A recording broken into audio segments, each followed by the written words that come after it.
7ನೇ ತರಗತಿಯ ಎಲ್ಲ ಆತ್ಮೀಯ ವಿದ್ಯಾರ್ಥಿಗಳಿಗೆ ಇತಿಹಾಸ ವಿಷಯದ 3ನೇ ಒಂದು ಅವತರಣಿಕೆಗೆ ಸ್ವಾಗತ. ಕಳೆದ ತರಗತಿಯಲ್ಲಿ ನಾವು ಈ ವಿಜಯನಗರ ಸಾಮ್ರಾಜ್ಯದ ಕುರಿತಾಗಿ ಅಧ್ಯಯನವನ್ನು ಮಾಡಿದ್ದೇವೆ.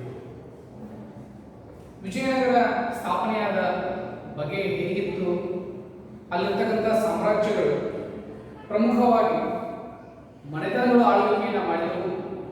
ಆನಂತರ ಆಯಾ ವಂಶದಲ್ಲಿರ್ತಕ್ಕಂತಹ ಪ್ರಮುಖ ಅರಸರು, ರಾಜರು ಯಾರಾಗಿದ್ದರು, ಅವರ ಪ್ರಮುಖ ಸಾಧನೆಗಳನ್ನು ನೋಡಿದ್ದೇವೆ.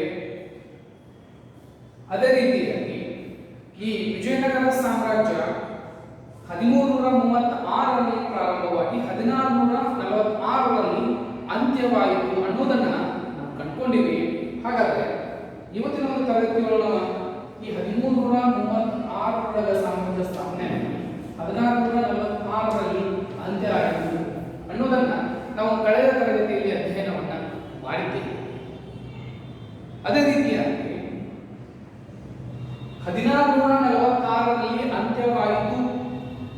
ಯಾವಾಗ ಈ ರಕ್ಕಸಂಗಡಿಗೆ ಕದನವನ್ನು ನಾವು ನೋಡಿದಾಗ ಯಾವ ಬಹುಮನಿ ಸುಲ್ತಾನರು ಅವರ ಒಂದು ವೈಷಮ್ಯವನ್ನ ಮರೆತು ಆ 5 ಮನೆತನಗಳು ಒಂದಾಗಿ ಈ ವಿಜಯನಗರ ಸಾಮ್ರಾಜ್ಯದ ಮೇಲೆ ದಾಳಿಯನ್ನ ಮಾಡಿದರು. ದಾಳಿಯನ್ನ ಮಾಡಿ ಅದಕ್ಕೆ ಪ್ರತ್ಯುತ್ತರವಾಗಿಯೂ ಸಹ ವಿಜಯನಗರ ಸಾಮ್ರಾಜ್ಯದ ಸೈನ್ಯದ ನೇತೃತ್ವವನ್ನು ವಹಿಸಿರ್ತಕ್ಕಂತಹ ಅಳಿಯ ರಾಮರಾಯನು ಕೂಡ ಅಷ್ಟೇ ಪ್ರಮಾಣದಲ್ಲಿ ಯುದ್ಧವನ್ನು ಮಾಡಿದ. ಕೊನೆಗೆ ಆ ಯುದ್ಧದ ಗತಿ ಏನಾಯ್ತಪ್ಪ ಅಂತಂದ್ರೆ ಈ ಸುಲ್ತಾನರ ವಶವಾಯಿತು. ಯಾಕಪ್ಪ ಅಂತಂದ್ರೆ 5 ಕಡೆ ಅಥವಾ 4 ದಿಕ್ಕಿನಿಂದ 5 ಸಾಮ್ರಾಜ್ಯಗಳು ದಾಳಿಯನ್ನ ಮಾಡಿ ಈ ವಿಜಯನಗರ ಸಾಮ್ರಾಜ್ಯದ ಅಂತ್ಯಕ್ಕೆ ಕಾದು ಅಂತಕ್ಕಂಥ ಅಂಶ ನೋಡಿದ್ದೀವಿ. ಅದರಂತೆ ಈ ಅಳಿಯ ರಾಮರಾಯನು ಹೋರಾಟವನ್ನು ಮಾಡಿ ಮೃತನಾದ ಅಥವಾ ಮಡಿದ ಅಂತಕ್ಕಂಥ ಸುದ್ದಿ ನಮ್ಗೆ ಗೊತ್ತಾಯಿತು. ಆ ಗೊತ್ತಾದ ನಂತರ ಆ ಅಳಿಯ ರಾಮರಾಯನ ಮಕ್ಕಳಾಗಿರ್ತಕ್ಕಂಥವರು ಈ ವೆಂಕಟರಾಯ ಮತ್ತು ತಿರುಮಲರಾಯ ಪೆನಗೊಂಡಕ್ಕೆ ಓಡಿ ಹೋದರು. ಅಲ್ಲಿಂದ ಚಂದ್ರಗಿರಿ ಓಡಿ ಹೋದರು. ಈ ಪೆನಗೊಂಡ ಮತ್ತು ಚಂದ್ರಗಿರಿ ಪ್ರದೇಶದೊಳಗೆ ಅವರು ತಲೆಮರೆಸಿಕೊಂಡು ಕೆಲವೊಂದಿಷ್ಟು ವರ್ಷಗಳ ನಂತರ ರಾಜ್ಯಭಾರವನ್ನ ಮಾಡಿದ್ರು. ವಿಜಯನಗರ ಸಾಮ್ರಾಜ್ಯವನ್ನ ಮುಂದುವರಿಸಿಕೊಂಡು ಹೋಗಿ ಅಂತ್ಯವನ್ನ ಕಂಡುಕೊಂಡರು. ಇಷ್ಟೆಲ್ಲ ಸಂಗತಿಗಳು ನಮ್ಗೆ ಗೊತ್ತಾಗ್ತಾವ. ಅದರಂತೆ ಈ ಸಾಮ್ರಾಜ್ಯ ಹಲವಾರು ಬಾರಿ ಯುದ್ಧವನ್ನ ಮಾಡಿತು, ಹಲವಾರು ರಾಜ್ಯಗಳನ್ನ ವಶಪಡಿಸಿಕೊಂಡು ಉತ್ತರ, ದಕ್ಷಿಣ, ಪೂರ್ವ, ಪಶ್ಚಿಮ, ಉತ್ತರ ಮೇರೆಯಾಗಿ ಈ ಸಾಮ್ರಾಜ್ಯ ದಿಗ್ವಿಜಯಗಳನ್ನ ಸಾಧಿಸಿತು ಅಂತಕ್ಕಂಥದ್ದು ಗೊತ್ತಾಯಿತು. ಆದರೆ ಇಷ್ಟೇ ಅಲ್ಲದೆ ವಿಜಯನಗರ ಸಾಮ್ರಾಜ್ಯದ ಅರಸರು ಬರೀ ಯುದ್ಧಗಳಿಗೆ ಮಾತ್ರ ಪ್ರಾಧಾನ್ಯತೆ ಕೊಡಲಿಲ್ಲ, ಸಾಮ್ರಾಜ್ಯ ವಿಸ್ತರಣೆಗೆ ಮಾತ್ರ ಪ್ರಾಧಾನ್ಯತೆ ಕೊಡಲಿಲ್ಲ. ಬರೀ ಏನಪ್ಪಾ ಅಂತಂದ್ರೆ ಈ ಬೇರೆ ರಾಷ್ಟ್ರಗಳ ಜೊತೆಗೆ ಸಂಬಂಧವನ್ನು ಅಷ್ಟೇ ಹೊಂದ್ಕೊಳ್ಳಿಲ್ಲ, ಅದರ ಜೊತೆಗೆ ಅವರು ಅನೇಕ ರೀತಿಯಾಗಿರ್ತಕ್ಕಂಥ ಸಾಂಸ್ಕೃತಿಕ ಕೊಡುಗೆಗಳನ್ನು ಸಹಿತ ಅವರು ಕೊಟ್ಟು ಹೋಗ್ಯಾರ.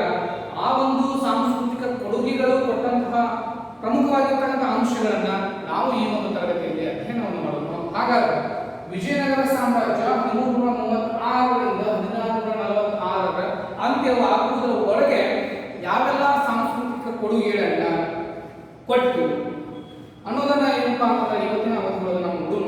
ವಿಜಯನಗರ ಸಾಮ್ರಾಜ್ಯದ ಸಾಂಸ್ಕೃತಿಕ ಕೊಡುಗೆಗಳು ಏನೇನಾಗಿತ್ತು? ಸಾಂಸ್ಕೃತಿಕ ಕೊಡುಗೆಗಳು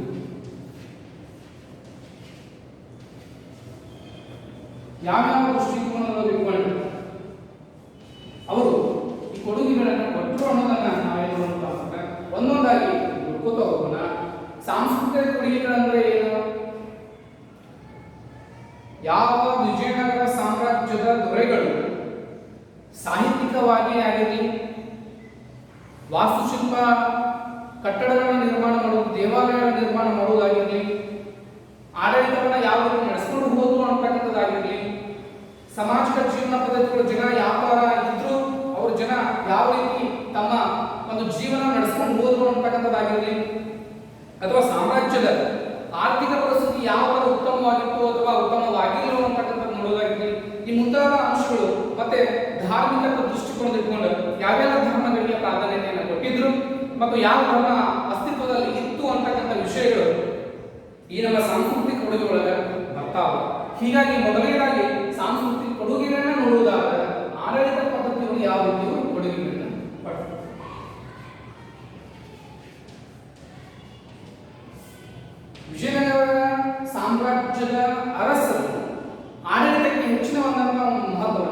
ಕೊಟ್ಟಿದ್ರು. ಯಾವೆಲ್ಲ ಮಹತ್ವವನ್ನು ಕೊಟ್ಟಿದ್ರು? ಮೊದಲನೇದಾಗಿ ಇಲ್ಲಿರ್ತಕ್ಕಂಥ ಆಡಳಿತ ಪದ್ಧತಿಯೊಳಗೆ ಕೇಂದ್ರಾಡಳಿತ ಬಲಿಷ್ಠವಾಗಿತ್ತು. ಏನಿತ್ತಪ್ಪ ಅಂತಂದ್ರೆ ಕೇಂದ್ರಾಡಳಿತ ಬಲಿಷ್ಠವಾಗಿತ್ತು. ಆ ಕೇಂದ್ರಾಡಳಿತವನ್ನು ನಾವು ಇವಾಗ ಏನು ಹೋಲಿಸ್ಬೇಕಪ್ಪ ಅಂತಂದ್ರೆ ಅದಕ್ಕೆ ನಾವೇನ್ ಹೇಳ್ತೀವೋ ರಾಷ್ಟ್ರ ಅಥವಾ ಬ್ರಹ್ಮಾಂಡ ಅಂತ ತಿಳ್ಕೊಂಡು ಕರಿತೀವಿ. ಬ್ರಹ್ಮಾಂಡ ಆಗಿರಲಿ ಅಥವಾ ಖಂಡ ಅಂತ ತಿಳ್ಕೊಂಡಿರ್ತೀವಿ. ಆ ಖಂಡಗಳನ್ನು ವಿಭಾಗ ಮಾಡ್ಕೊಂಡು ಬಂದಿಪ್ಪ ಅಂತಂದ್ರೆ ಹಲವಾರು ದೇಶಗಳು ಇರ್ತಾವ. ಆ ದೇಶಗಳನ್ನ ವಿಭಾಗ ಮಾಡಿದಪ್ಪ ಅಂತಂದ್ರೆ ಹಲವಾರು ರಾಜ್ಯಗಳು ಬರ್ತಾವ. ಆ ರಾಜ್ಯಗಳನ್ನ ವಿಭಾಗ ಮಾಡಿದಪ್ಪ ಅಂತಂದ್ರೆ ಹಲವಾರು ಜಿಲ್ಲೆಗಳು ಇರ್ತಾವ. ಜಿಲ್ಲೆಗಳನ್ನ ವಿಭಾಗ ಮಾಡಿದಾಗ ತಾಲೂಕುಗಳು ಬರ್ತಾವ. ತಾಲೂಕುಗಳನ್ನ ವಿಭಾಗ ಮಾಡಿದಾಗ ಯಾವ ರೀತಿ ಗ್ರಾಮಗಳು ಹಳ್ಳಿಗಳು ಬರ್ತಾವ. ಅದೇ ರೀತಿಯಾಗಿ ಆಡಳಿತ ಪದ್ಧತಿಯೊಳಗೆ ಅಂದಿನ ಕಾಲದ ವಿಜಯನಗರ ಸಾಮ್ರಾಜ್ಯನೂ ಕೂಡ ಅಷ್ಟೇ ಪ್ರಮಾಣದೊಳಗೆ ಮಹತ್ವಪೂರ್ಣವಾಗಿರ್ತಕ್ಕಂಥ ಕಾರ್ಯಗಳನ್ನ ನಡೆಸ್ಕೊಂಡು ಹೋಯಿತು ಅನ್ನೋದು ಬರ್ತೈತಿ. ಹೀಗಾಗಿ ಈ ಆಡಳಿತದಲ್ಲಿ ವಿಜಯನಗರ ಸಾಮ್ರಾಜ್ಯವು ಅತಿ ಹೆಚ್ಚಿನ ಪ್ರಮಾಣದ ಮಹತ್ವವನ್ನು ಕೊಟ್ಟಿದ್ದು ಈ ಆಡಳಿತ ಪದ್ಧತಿಯೊಳಗ ಏನಂದ್ರೆ ಕೇಂದ್ರಾಡಳಿತ ಪದ್ಧತಿ. ಈ ಕೇಂದ್ರಾಡಳಿತ ಬಲಿಷ್ಠವಾಗಿತ್ತು ಎಂಬ ಅಂಶ ಕಂಡುಬಂತು. ಹಾಗಾದ್ರೆ ಕೇಂದ್ರಾಡಳಿತ ಅಂತಂದ್ರೆ ಯಾವುದು? ರಾಜ ಆಡಳಿತದ ಮುಖ್ಯಸ್ಥನಾಗಿದ್ದ. ರಾಜನ ಒಂದು ಆಡಳಿತದ ಮುಖ್ಯಸ್ಥನ ಕಾಲಾವಧಿಯೊಳಗ ರಾಜನು ನೇರವಾಗಿ ಪ್ರಜೆಗಳಿಗೆ ಮತ್ತು ಪ್ರಜೆಗಳಿಗೋಸ್ಕರ ಹಲವಾರು ರೀತಿಯಾಗಿರ್ತಕ್ಕಂತಹ ಕಾಯ್ದೆಗಳನ್ನ ಹೊರಡಿಸ್ತಾನೆ. ಹಲವಾರು ರೀತಿಯಾಗಿರ್ತಕ್ಕಂತಹ ಮಸೂದೆಗಳನ್ನ ಹೊರಡಿಸ್ತಾನೆ. ಹಲವಾರು ರೀತಿಯಾಗಿರ್ತಕ್ಕಂಥ ಸುಧಾರಣೆಗಳನ್ನ ಮಾಡ್ತಾನ. ಇದನ್ನ ನಾವು ಏನಂತ ಕರಿತೀವಪ್ಪ ಅಂತಂದ್ರೆ ರಾಜನು ಹೊರಡಿಸಿರ್ತಕ್ಕಂತಹ ಕಾನೂನುಗಳು ಯಾವ್ದಾಗಿತ್ತಪ್ಪ ಅಂತಂದ್ರೆ ಈ ಕೇಂದ್ರಾಡಳಿತ ಪ್ರದೇಶ ನೇರವಾಗಿ ರಾಜನಿಂದನೇ ಆಳ್ವಿಕೆಗೆ ಒಳಪಟ್ಟಿರ್ತಕ್ಕಂಥದ್ದು ಯಾವುದು? ಕೇಂದ್ರಾಡಳಿತ. ಇಲ್ಲಿರ್ತಕ್ಕಂಥದ್ದು ಏನಪ್ಪಾ ಅಂತಂದ್ರೆ ಒಂದು ರಾಜನ ಆಳ್ವಿಕೆಯ ಕಾಲಾವಧಿ ಇರುತ್ತೆ. ರಾಜನ ಹೊರಡಿಸಿರ್ತಕ್ಕಂತಹ ಕೆಲವಾರು ಶಾಸನಗಳಿರಲಿ, ಹಲವಾರು ಪದ್ಧತಿಗಳಿರಲಿ, ವಿಚಾರ ಆಚಾರ ಪದ್ಧತಿಗಳಿರಲಿ, ಇವೆಲ್ಲವನ್ನ ಒಟ್ಟಾಗಿ ರಾಜ ಏನ್ ಮಾಡ್ತಾನ ಅಂತಂದ್ರೆ ಹೊರಡಿಸ್ತಾನ. ಕೇಂದ್ರಾಡಳಿತ ಪದ್ಧತಿ ಅಂತ ಕರೀತೀವಿ. ಈ ಕೇಂದ್ರಾಡಳಿತ ಪದ್ಧತಿಯನ್ನ ಅಥವಾ ಪ್ರದೇಶವನ್ನ ನಾವು ಆಡಳಿತ ಪದ್ಧತಿಯ ಭಾಗವಾಗಿ ನೋಡ್ಕೊಂಡು ಬಂದ್ರೆ ಇಲ್ಲಿ ಆಡಳಿತ ಪದ್ಧತಿಯನ್ನ ನಾವು ಪ್ರಾಂತ್ಯ, ನಾಡು, ನಗರ ಮತ್ತು ಹಳ್ಳಿಗಳಾಗಿ ವಿಂಗಡಣೆ ಮಾಡ್ತೀವಿ. ಆಡಳಿತ ಪದ್ಧತಿಯನ್ನ ಮೊದಲನೇದಾಗಿ ನಾವು ಪ್ರಾಂತ್ಯ ಅಂತ ತಿಳ್ಕೊಂಡು ನೋಡ್ತೀವಿ. ಪ್ರಾಂತ್ಯ ಮೊದಲನೇದಾಗಿ ನಾವು ಪ್ರಾಂತ್ಯಗಳನ್ನಾಗಿ ವಿಂಗಡಣೆ ಮಾಡ್ತೀವಿ. ಪ್ರಾಂತ ಅಂದ್ರೆ ರಾಜ ಒಂದು ಕೇಂದ್ರಾಡಳಿತ ಪ್ರಾಂತ. ರಾಜ ಒಂದು ಆಡಳಿತ ಪದ್ಧತಿ ಒಳಗೆ ಮಹತ್ವದ ಸ್ಥಾನವನ್ನು ಪಡ್ಕೊಂಡಿದ್ದು ಅಂತ ತಿಳ್ಕೊಂಡು ಹೀಗಾಗಿ ನಾವು ಪ್ರಾಂತ್ಯ, ನಾಡು, ಅದಾದ ತಕ್ಷಣ ನಗರ, ಅದಾದ ತಕ್ಷಣ ಬರ್ತಕ್ಕಂಥದ್ದು ಹಳ್ಳಿ. ನಾವು ಯಾವ ರೀತಿ ಒಂದು ದೇಶವನ್ನು ವಿಭಾಗ ಮಾಡಿದಾಗ ಹಲವಾರು ರಾಜ್ಯಗಳು ಸಂಬಂಧಪಡ್ತಾವ. ಹಲವಾರು ರಾಜ್ಯಗಳನ್ನ ವಿಭಾಗ ಮಾಡಿದಾಗ ಹಲವಾರು ಜಿಲ್ಲೆಗಳು ಸಿಗ್ತಾವ. ಹಲವಾರು ಜಿಲ್ಲೆಗಳನ್ನ ವಿಭಾಗ ಮಾಡಿದಾಗ ಹಲವಾರು ತಾಲೂಕುಗಳು ಸಿಗ್ತಾವ. ಆ ತಾಲೂಕನ್ನ ವಿಭಾಗ ಮಾಡಿದಾಗ ಯಾವ ರೀತಿ ಗ್ರಾಮಗಳು ಸಿಗ್ತಾವ ಅದೇ ರೀತಿಯಾಗಿ ಆಡಳಿತ ಪದ್ಧತಿ ಆಗಿನ ಕಾಲದಲ್ಲಿ ಕೂಡ ಅಷ್ಟೇ ಪ್ರಮಾಣದ ಪ್ರಾಮುಖ್ಯತೆಯನ್ನು ಪಡ್ಕೊಂಡಿದ್ದು ಪ್ರಾಂತ್ಯಗಳನ್ನಾಗಿ ಮಾಡಿಕೊಂಡು ಆಡಳಿತ ಪದ್ಧತಿಯೊಳಗೆ ಈ ಪ್ರಾಂತ್ಯಗಳನ್ನ ವಿಭಾಗ ಮಾಡಿ ನಾಡುಗಳನ್ನಾಗಿ ಮಾಡಿಕೊಂಡ್ರು. ಈ ನಾಡುಗಳನ್ನು ವಿಭಾಗ ಮಾಡಿ ನಗರಗಳನ್ನಾಗಿ ಮಾಡಿಕೊಂಡ್ರು. ಈ ನಗರಗಳನ್ನ ವಿಭಾಗ ಮಾಡಿ ಹಳ್ಳಿಗಳನ್ನ ತೆಗೆದುಕೊಂಡು ಮಾಡಿದ್ರು. ಇಷ್ಟೆಲ್ಲ ನಾವು ಸಂಗತಿಗಳನ್ನ ಕುರಿತು ನೋಡ್ಕೊಂಡು ಹೊಂಟಪ್ಪ. ಇವಾಗ ನಮಗೆ ಗೊತ್ತಾಗತಿ ಹೌದು ಸಾಂಸ್ಕೃತಿಕ ಆಡಳಿತ ಪದ್ಧತಿಯೊಳಗೆ ಈ ಕೇಂದ್ರಾಡಳಿತ ಪ್ರದೇಶವನ್ನು ನಾವು ಪ್ರಾಂತ್ಯ ತೆಗೆದುಕೊಂಡ್ರೆ ಇವುಗಳನ್ನ ನಾವು ಏನ್ ಮಾಡ್ಕೊಂಡು ಬಂದೀವಿ? ಡಿವೈಡೇಷನ್ ಮಾಡ್ಕೊಂಡು ಬಂದೀವಿ. ಇವುಗಳನ್ನ ನಾವು ಅಲ್ಲಿರ್ತಕ್ಕಂಥ ರಾಜನು ಮತ್ತು ಅವನ ಪ್ರತಿನಿಧಿಗಳು ಈ ಪ್ರಾಂತ್ಯಗಳನ್ನ ಏನ್ ಮಾಡ್ತಿದ್ರು?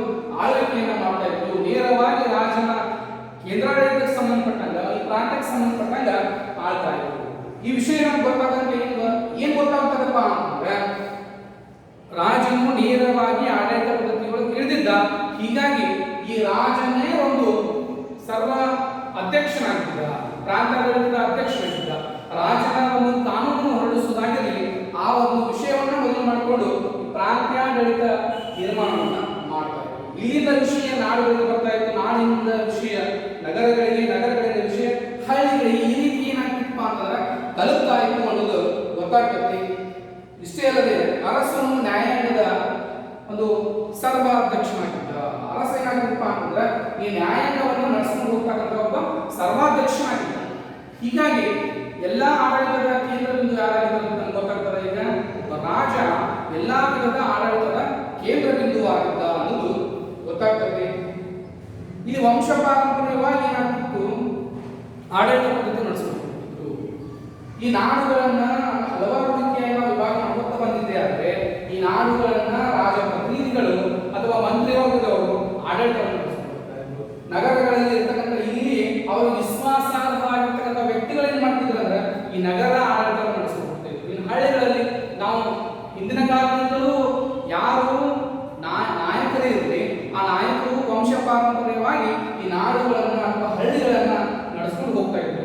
ಫಾರ್ ಎಕ್ಸಾಂಪಲ್ ನಾವೀಗ ಒಂದು ಹಳ್ಳಿಗಳಿಗೆ ಹೋದಿವಪ್ಪ ಅಂತಂದ್ರೆ ಆ ಹಳ್ಳಿಗಳನ್ನ ನೋಡ್ಕೊಂಡು ಹೋಗ್ತಕ್ಕಂಥವ್ರು ಹಿರಿಯರು ಅಂತ ಹೇಳಿರ್ತಾರೆ, ಹೌದಾ?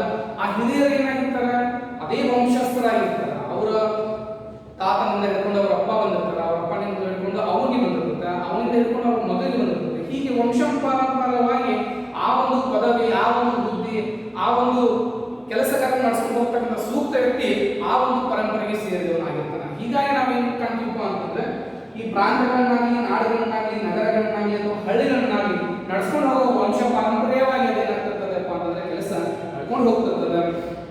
ಇಲ್ಲಿ ಅರಸನ ನ್ಯಾಯಾಂಗದ ಪರಮ ಅಧ್ಯಕ್ಷನಾಗಿದ್ದ ಪ್ರಾಂತ್ಯಗಳನ್ನಾಗಿ ನ್ಯಾಯವನ್ನು ನೀಡುತ್ತದೆ. ಹಲವಾರು ರೀತಿಯಾಗಿರ್ತಕ್ಕಂಥ ಪ್ರಾಂತ್ಯಗಳನ್ನ, ನಾಡುಗಳನ್ನ, ನಗರ, ಹಳ್ಳಿ ಹೀಗೆ ವಿಭಾಗ ಮಾಡ್ಕೊಂಡು ಬಂದಿದ್ದು ನಮ್ಮ ಆಡಳಿತ ಪದ್ಧತಿಯೊಳಗೆ ಅನುಕೂಲ ಆಗಲಿ ಅನ್ನೋ ಉದ್ದೇಶ ಅಷ್ಟೇ, ಮತ್ತೇನಿಲ್ಲ. ಏನ ಆಡಳಿತ ಪದ್ಧತಿ ಒಳಗ ಸಾಂಸ್ಕೃತಿಕ ಕೊಡುಗೆಗಳು ಬರ್ತಕ್ಕಂಥ ಆಡಳಿತ ಪದ್ಧತಿ, ಈ ಆಡಳಿತ ಪದ್ಧತಿಯಿಂದ ವಿಜಯನಗರ ಸಾಮ್ರಾಜ್ಯಕ್ಕೆ ಯಾವ ರೀತಿ ಉಪಯೋಗ ಆಗ್ತಾ ಇರ್ತದೆ, ರಾಜನೇ ಸರ್ವಾಧ್ಯಕ್ಷನಾಗಿದ್ದ ಅನ್ನೋದು ಒಂದು ಪಾಯಿಂಟ್ ಆದ್ರೆ, ಆಡಳಿತದ ಕೇಂದ್ರ ಬಿಂದು ಆಗಿದ್ದ ಅನ್ನೋದು ಒಂದು ಪಾಯಿಂಟ್ ಆದ್ರೆ, ಈ ರಾಜನೇ ಹಳ್ಳಿಗಳಿಗೆ ಹೋಗ್ಬೇಕಾಗಿತ್ತ ಇಲ್ಲ, ರಾಜನೇ ನಾಡುಗಳನ್ನು ನೋಡ್ಕೋಬೇಕಾಗಿತ್ತ ಇಲ್ಲ, ರಾಜನೇ ನಗರಗಳನ್ನು ನೋಡ್ಕೋಬೇಕಾಗಿತ್ತ ಇಲ್ಲ. ಯಾಕಿಲ್ಲ ಅಂತಂದ್ರೆ ಹಲವಾರು ವಿಭಾಗಗಳನ್ನು ಮಾಡ್ಕೊಂಡು ಅದಕ್ಕೆ ಸರಿಸಮನಾಗಿ ಇರತಕ್ಕಂಥದ್ದು ಭಾರತದ ಒಬ್ಬ ಪ್ರಧಾನಮಂತ್ರಿ ಅಂತ ಇಟ್ಕೊಂಡು ಆ ಭಾರತದ ಪ್ರಧಾನಮಂತ್ರಿಗೆ ಭಾರತ ದೇಶದಲ್ಲಿ ಎಷ್ಟು ಹಳ್ಳಿಗಳು, ಸುಮಾರು ಸಾವಿರಾರು ಲಕ್ಷಾಂತರ ಹಳ್ಳಿಗಳಲ್ಲ, ಆ ಹಳ್ಳಿಗೆಲ್ಲ ವಿಸಿಟ್ ಮಾಡಕ್ಕಾಗ್ತದೇನೋ, ಹೋಗ್ಬೇಕಾಗ್ತದೇನೋ ಇಲ್ಲ. ಹೀಗಾಗಿ ಅವನಿಗೆ ಸಹಾಯ ಮಾಡುವಂತಹದ್ದು ಏನಿತ್ತಪ್ಪ ಅಂತಂದ್ರೆ ಕೆಲವೊಂದಿಷ್ಟು ಮಂತ್ರಿಗಳು ನೋಡ್ಕೊಂಡಿದ್ರು, ಹೌದಾ?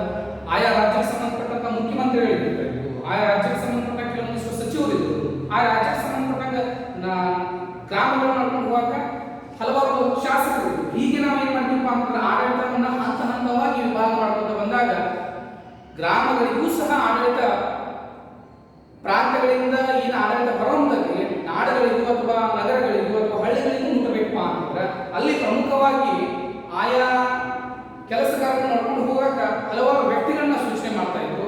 ಹೀಗಾಗಿಯೇ ನಾವು ಈ ರಾಜನ ಆಡಳಿತದ ರಾಜನಿಗೆ ಅನುಕೂಲಕರವಾಗುವ ಉದ್ದೇಶವನ್ನು ಇಟ್ಕೊಂಡ ಅವನಿಗೆ ಅನೇಕ ರೀತಿಯಾಗಿರ್ತಕ್ಕಂಥ ಮಂತ್ರಿ ವರ್ಗ ಅವನಿಗೆ ಸಹಾಯಕಾರಿಯಾಗಿತ್ತು. ಹೀಗಾಗಿ ನಾವು ಏನಂತ ತಿಳ್ಕೋತೀವಿ, ಈ ಆಡಳಿತ ಪದ್ಧತಿಗಳು ರಾಜನಿಗೆ ಅನುಕೂಲವಾದ, ರಾಜನ ಆಡಳಿತವನ್ನು ನಡೆಸ್ಕೊಂಡು ಹೋದಾಗ ಅನೇಕ ರೀತಿಯಾದ ಮಂತ್ರಿಗಳು ಸಹಿತ ಇದ್ದು ಅವರು ಪ್ರಾಂತಾಡಳಿತಗಳನ್ನ, ನಾಡುಗಳನ್ನ, ನಗರಗಳನ್ನ, ಹಳ್ಳಿಗಳನ್ನ ಸಂಪೂರ್ಣವಾಗಿ ಆಡಳಿತವನ್ನು ನಡೆಸ್ಕೊಂಡು ಹೋಗ್ತಾ ಇದ್ರು ಅಂತಕ್ಕಂಥ ವಿಷಯ ನಮಗೆ ಈ ಒಂದು ಆಡಳಿತ ಪದ್ಧತಿಯಿಂದ ಗೊತ್ತಾಗ್ತೈತಿ. ಇಷ್ಟೇ ಅಲ್ಲದೆ ಆದಾಯ ಯಾವ ರೀತಿ ಬರ್ತಾ ಇತ್ತು, ಹೌದು? ನಾವೀಗ ಒಂದು ಎಕ್ಸಾಂಪಲ್ ತಗೊಂಡ್ರೆ ನಮ್ಮ ಆದಾಯ ಎಲ್ಲಿಂದ ಬರ್ತಾ ಇದೆ ನೋಡ್ಕೋತೀವ. ನಾವು ಒಬ್ಬೊಬ್ರು ಹಳ್ಳಿಗಳಲ್ಲಿ ವಾಸ ಮಾಡೋಕ್ಕಂಥವ್ರು ರೈತರಾಗಿರ್ತಾರೆ, ಒಬ್ಬೊಬ್ರು ಸರ್ಕಾರಿ ನೌಕರರಾಗಿರ್ತಾರೆ, ಇನ್ನೊಬ್ರು ಖಾಸಗಿ ವರ್ತಕರಾಗಿರ್ತಾರೆ. ಹೀಗಾಗಿ ಅವರ ಕುಟುಂಬದ ಆದಾಯ ಯಾವುದಾಗಿದೆ. ಅದೇ ರೀತಿಯಾಗಿ ವಿಜಯನಗರ ಸಾಮ್ರಾಜ್ಯದಲ್ಲಿ ಆದಾಯ ಎಲ್ಲಿಂದ ಬರ್ತಾ ಇತ್ತು? ಪ್ರಮುಖವಾಗಿ ಆದಾಯ ಭೂ ಕಂದಾಯದ ಮೂಲಕ ಆಗ್ತಾ ಇತ್ತು. ಎಲ್ಲಿಂದ ಆಗ್ತಾ ಇತ್ತಪ್ಪ ಅಂದ್ರೆ ಈ ಭೂ ಕಂದಾಯದಿಂದ ಆದಾಯ ಬರ್ತಾ ಇತ್ತು. ಯಾವ ರೀತಿ ಆದಾಯ ಭೂ ಕಂದಾಯದಿಂದ ಬರ್ತಾ ಇತ್ತು ಅನ್ನೋದನ್ನು ನೋಡ್ಕೊಂಡು ಬಂದ್ಬಿಟ್ಟು ಇವಾಗ ಆ ಪ್ರದೇಶದಲ್ಲಿ ವಿಜಯನಗರ ಸಾಮ್ರಾಜ್ಯಕ್ಕೆ ಆಳ್ವಿಕೆಯಲ್ಲಿ ಒಳಪಟ್ಟಂತಹ ಹಲವಾರು ಪ್ರದೇಶಗಳು, ಅಲ್ಲಿರ್ತಕ್ಕಂಥ ಜನರು ವ್ಯವಸಾಯನ ಮಾಡುವುದಾಗಿರಲಿ ಮುಂತಾದ ಕ್ಷೇತ್ರಗಳು ಇರ್ತಕ್ಕಂಥವ್ರು ರಾಜ್ಯಕ್ಕೆ ಇಂತಿಷ್ಟು ಅಂತ ಹೇಳಿ ಅವರು ಹಣದ ರೂಪದೊಳಗ ಕೊಡಬೇಕಾಗಿತ್ತು. ವೇತನದ ಹಣದ ರೂಪದೊಳಗೆ ಏನಪ್ಪಾ ಅಂತಂದ್ರೆ ಆ ರಾಜನಿಗೆ ಒಪ್ಪಿಸಬೇಕಾಗಿರ್ತಕ್ಕಂಥದ್ದು ವೇತನ. ಹೀಗಾಗಿ ನಾವು ಈ ಆದಾಯವನ್ನ ಎದರಿಂದ ಪಡ್ಕೊತಿದ್ದೀವಪ್ಪ ಅಂತಂದ್ರೆ ಮೂಲವಾಗಿ ಭೂ ಕಂದಾಯದಿಂದ ಆದಾಯ ಹೆಚ್ಚಿನ ಪ್ರಮಾಣದಲ್ಲಿ ಬರ್ತಾ ಇತ್ತು. ಹಾಗಾದ್ರೆ ಎಷ್ಟು ಪರ್ಸೆಂಟ್ ಒಳಗೆ, ಎಷ್ಟು ಪ್ರತಿಶತ ಒಳಗೆ ಭೂ ಕಂದಾಯವನ್ನು ಅಳಿತಾ ಇದ್ವಿ? 1/6%. ಈ ಬೆಳೆದಂತಹ ಬೆಳೆಯನ್ನು ನಾವು 6 ಭಾಗ ಮಾಡಿದಾಗ 1 ಭಾಗವನ್ನು ನಾವು ಈ ಒಂದು ರಾಜ್ಯಕ್ಕೆ ಕೊಡಬೇಕಾಗಿರ್ತಕ್ಕಂಥ ಪ್ರಸಂಗ 1/6 ಭಾಗದಷ್ಟು ಸಂಗ್ರಹಿಸಲಾಗುತ್ತಿತ್ತು. ಇದರೊಂದಿಗೆ ಕೆಲವೊಂದಿಷ್ಟು ವಾಣಿಜ್ಯದ ಕ್ಷೇತ್ರವಾಗಿರ್ತಕ್ಕಂಥ ಬದಲಾವಣೆಗಳನ್ನು ನಾವು ನೋಡ್ತೀವಿ. ಅದು ಏನೇನಪ್ಪ ಅಂತಂದ್ರೆ, ಒಂದು ವಾಣಿಜ್ಯ ತೆರಿಗೆ ಅಂತ ತಿಳ್ಕೊಂಡು ಬರ್ತದ. ಮೊದಲನೇದಾಗಿ ಭೂಕಂದಾಯ, ವಾಣಿಜ್ಯ ತೆರಿಗೆ, ಭೂಕಂದಾಯ ಆಗಿರ್ಬೋದು, ವಾಣಿಜ್ಯ ತೆರಿಗೆ ಆಗಿರ್ಬೋದು, ದಾರಿ ಸುಂಕ ಆಗಿರ್ಬೋದು, ಸಂತೆ ಸುಂಕ ಆಗಿರ್ಬೋದು. ಈ ರೀತಿ ಜನರಿಂದ ಏನ್ ಮಾಡ್ತಿದ್ರಪ್ಪ ಅಂತಂದ್ರೆ ಹಣ ವಸೂಲಿಯನ್ನ ಮಾಡ್ತಾ ಇದ್ರು. ಇದೇ ರೀತಿಯಾಗಿ ಹಲವಾರು ರೀತಿಯಾಗಿರ್ತಕ್ಕಂತಹ ವಿಧದಲ್ಲಿ ನಾವು ಕಂದಾಯವನ್ನು ವಸೂಲಿ ಮಾಡ್ತಿದ್ವಿ. ಅದರಲ್ಲಿ ಪ್ರಮುಖವಾಗಿರ್ತಕ್ಕಂಥದ್ದು ಭೂಕಂದಾಯದಿಂದ ಹೆಚ್ಚಿನ ಆದಾಯ ಬರ್ತಾ ಇತ್ತು. 1/6% ಬರ್ತಾ ಇತ್ತು. ಅದರ ಜೊತೆಗೆ ವಾಣಿಜ್ಯ ತೆರಿಗೆಗಳು ಬರ್ತಾ ಇತ್ತು, ದಾರಿ ಸುಂಕ ಬರ್ತಾ ಇತ್ತು, ಸಂತೆ ಸುಂಕ ಬರ್ತಾ ಇತ್ತು, ರಫ್ತು ತೆರಿಗೆಗಳು ಬರ್ತಾ ಇತ್ತು. ಯಾವುದು ರಫ್ತು ತೆರಿಗೆ? ಏನಿದೆ ರಫ್ತು ಅಂತಂದ್ರೆ ವಾಣಿಜ್ಯ ಕ್ಷೇತ್ರದೊಳಗ ಆಮದು ಮತ್ತು ರಫ್ತು ಅಂತ ತಿಳ್ಕೊಂಡು ಎರಡು ವಿಧಗಳನ್ನ ನಾವು ಮಾಡ್ತೀವಿ. ಆಮದು ಅಂತಂದ್ರೆ ಏನು?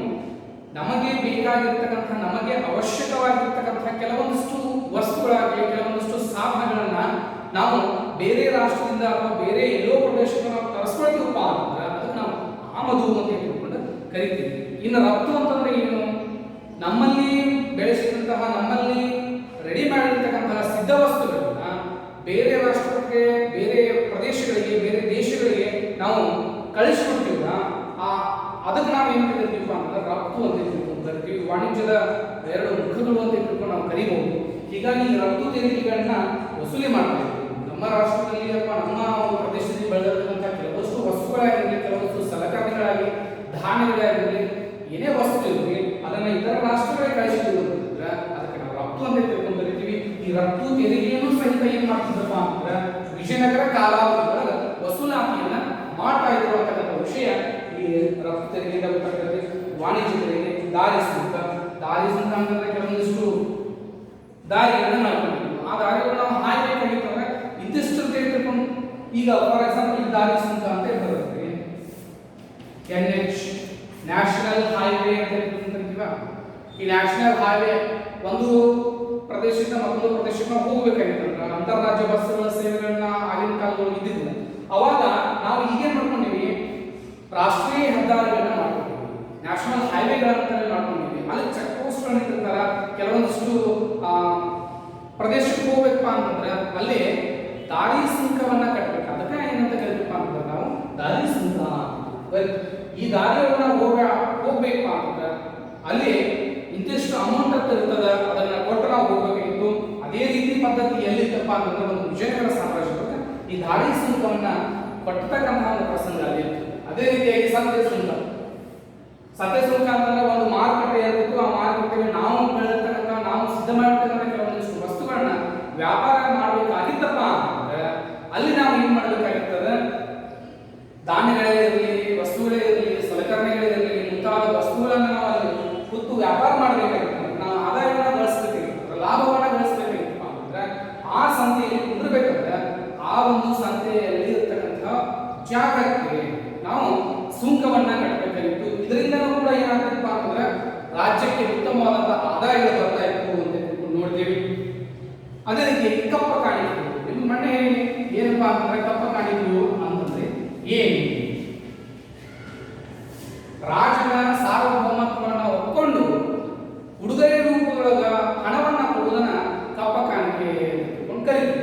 ಈ ಕಪ್ಪ ಕಾಣಿಕೆಯಿಂದ ಏನಾಗಿತ್ತು ಅಂದ್ರೆ ರಾಜ್ಯಕ್ಕೆ ಉತ್ತಮವಾದ ಆದಾಯ ಬರ್ತಾ ಇತ್ತು. ಯಾವ ರಾಜ್ಯಕ್ಕೆ ಅಂತಂದ್ರೆ ಈ ವಿಜಯನಗರ ಸಾಮ್ರಾಜ್ಯಕ್ಕೆ ಆದಾಯ ಎಲ್ಲಿಂದ ಬರ್ತಾ ಇತ್ತಪ್ಪ ಅಂತಂದ್ರೆ ಒಂದು ಭೂಕಂದಾಯದಿಂದ ಬರ್ತಾ ಇತ್ತು.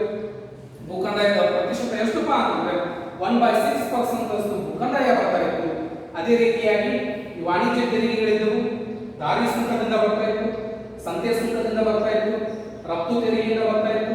ಅದೇ ರೀತಿ ಕಪ್ಪ ಕಾಣಿಕೆಗಳನ್ನ ಸಲ್ಲಿಸುತ್ತಿದ್ರಲ್ಲ, ಅದರ ಮೂಲಕವಾಗಿ ಏನಾಗ್ತಿತ್ತಪ್ಪ ಅಂತಂದ್ರೆ ಈ ಒಂದು ಆದಾಯ ಬರ್ತಾ ಇತ್ತು. ಇವ ಪ್ರಮುಖವಾಗಿರ್ತಕ್ಕಂಥ ರಾಜ್ಯಕ್ಕೆ ಬರ್ತಕ್ಕಂಥ ಮೂಲ ಆದಾಯ ಅಂತ ನಾವು ಕರಿತೀವಿ. ವಿಜಯನಗರ ಕಾಲದಲ್ಲಿ ಇಷ್ಟೇ ಅಲ್ಲದೆ ಈ ವಿಜಯನಗರ ಕಾಲಾವಧಿಯೊಳಗ ಕಾಲ್ದಳ, ಗಜದಳ, ಅಶ್ವದಳ, ಗಿರಂಗಿಗಳ, ರಾಜನ ಒಂದು ಆಸ್ಥಾನಕ್ಕೆ ಸಂಬಂಧಪಟ್ಟಂಗ, ರಾಜನ ಒಂದು ಸಾಧನೆಗಳಿಗೆ ಸಂಬಂಧಪಟ್ಟಂಗ, ರಾಜನ ಒಂದು ವೈಭವಕ್ಕೆ ಸಂಬಂಧಪಟ್ಟಂಗ ಈ ಕಾಲ್ದಳ, ಗಜದಳ, ಅಶ್ವದಳ ಮತ್ತು ಗಿರಂಗಿಗಳ ಯಾವ ರೀತಿ ಸೈನಿಕ ಸಹಾಯವನ್ನು ಮಾಡಬಹುದು ಅಂದ್ರೆ ಈ ಕಾಲ್ದಳ ಅಂತ ತಿಳ್ಕೊಂಡು ನಾವು ಕರಿತೀವಿ.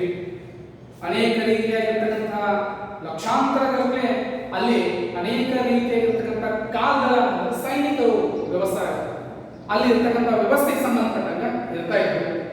ಅವರಿಂದ ಹಲವಾರು ರೀತಿಯಾದಂತಹ ಕಾರ್ಯಕಲಾಪಗಳನ್ನ ರಾಜ ಮಾಡ್ಕೊಳ್ತಾ ಇದ್ದ. ಗಜದಳ ಯಾವ ಆಣೆಯ ಸಹಾಯದಿಂದ ಒಂದು ದೊಡ್ಡ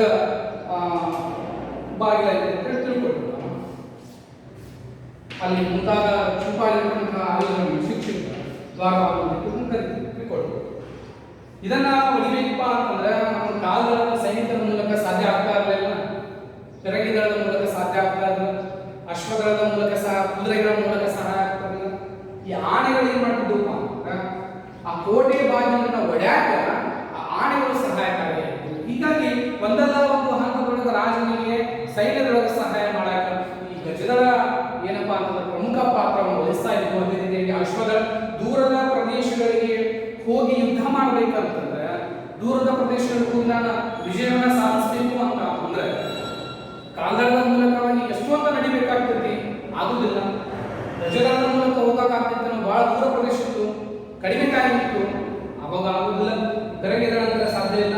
ಅವಾಗ ಬಳಕೆ ಬರ್ತಕ್ಕಂಥದ್ದು ಯಾವುದು? ಅಶ್ವದಳ. ದೂರದ ಪ್ರದೇಶಕ್ಕೆ ಹೋಗ್ಬೇಕು, ಕಡಿಮೆ ಕಾಲ ದೂರದ ಪ್ರದೇಶಕ್ಕೆ ಹೋಗಿ ಯುದ್ಧ ಮಾಡ್ಬೇಕು ಅಂತಂದ್ರೆ ಅಲ್ಲಿ ಅಶ್ವದಳ ಪ್ರಮುಖವಾಗಿರ್ತಕ್ಕಂಥ ಪಾತ್ರ ವಹಿಸ್ತದೆ. ಹೀಗೆ ಪಿರಂಗಿದಳ ರಾತ್ರಿಯ ಕಾಲ ಪಿರಂಗಿಗಳನ್ನ ಬಳಸ್ಕೊಂಡು ಯುದ್ಧವನ್ನು ಮಾಡತಕ್ಕಂಥ ಪ್ರಸಂಗ ಬರ್ತಾ ಇತ್ತು. ಇಷ್ಟೆಲ್ಲ ಸಂಗತಿಗಳು ರಾಜನ ಆಡಳಿತದೊಳಗೆ ಪ್ರಮುಖವಾಗಿರ್ತಕ್ಕಂಥ ಪಾತ್ರವನ್ನು ವಹಿಸ್ತಾ ಇತ್ತು. ಇಷ್ಟೇ ಅಲ್ಲದೆ ಇಲ್ಲಿರ್ತಕ್ಕಂತಹ ಅಶ್ವಗಳು, ಕುದುರೆಗಳು, ಪರ್ಷಿಯಾದಿಂದ ಬಂದಿರತಕ್ಕಂಥ ಕುದುರೆಗಳು ಪ್ರಮುಖ ಆಕರ್ಷಣೀಯವಾಗಿದ್ದವು ಅಂತ ತಿಳ್ಕೊಂಡು ಅನೇಕ ರೀತಿಯ ಇತಿಹಾಸಕಾರರು ಬಣ್ಣಿಸಿದರು.